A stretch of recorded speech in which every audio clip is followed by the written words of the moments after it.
and gentlemen, I want you to repeat after me just how I do it. Ready?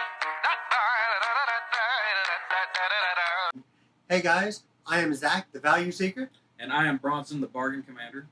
Hey, so who we're trying to reach on this channel is any new players or veteran players returning who maybe want to save a little bit of money but still want to compete with those higher end decks and the more expensive $300, $400, $500 cards. Oh yeah, we're looking to show competitive decks that are on a budget between $100 or less. We're looking anywhere between the ranges of $100. Even some of the decks we're going to be showing on here be as low as $18. Yeah, and that is outstanding. And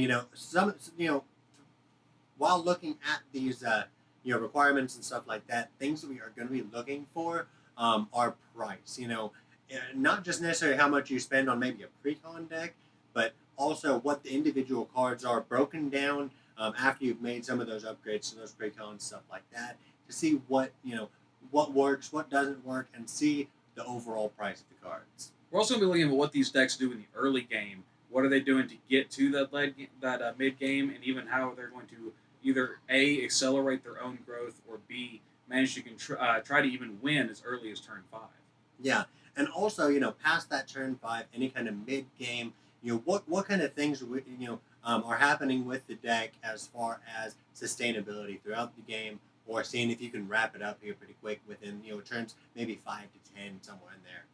Oh yeah, and if that game does manage to make it past turn 10, we're going to also look at how these decks perform in the late game, how they perform from turns 10 and on, because we know that about that point, your Outlast decks are going to be the ones that start showing their actual win conditions, while the other decks are beginning to start to slow down and peter out.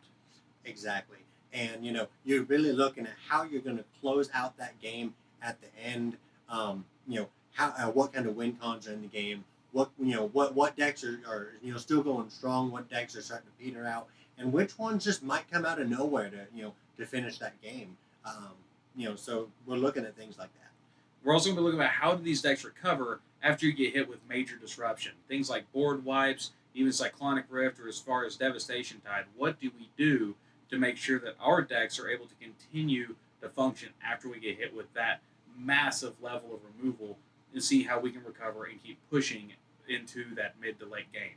Yeah, so also things that we're going to be looking at is actually tearing apart the decks and seeing what levels of control and aggro and combos and stuff like that decks really focus on throughout the game. What these decks have in them.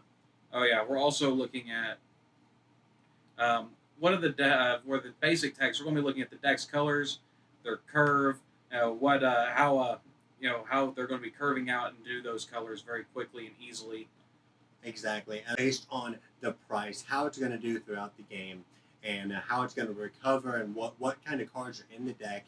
All of these things are things that we're going to look at as far as whether or not these decks are Bargain bin approved. Look Yeah. forward to seeing you later in the Bargain Bin. Alrighty.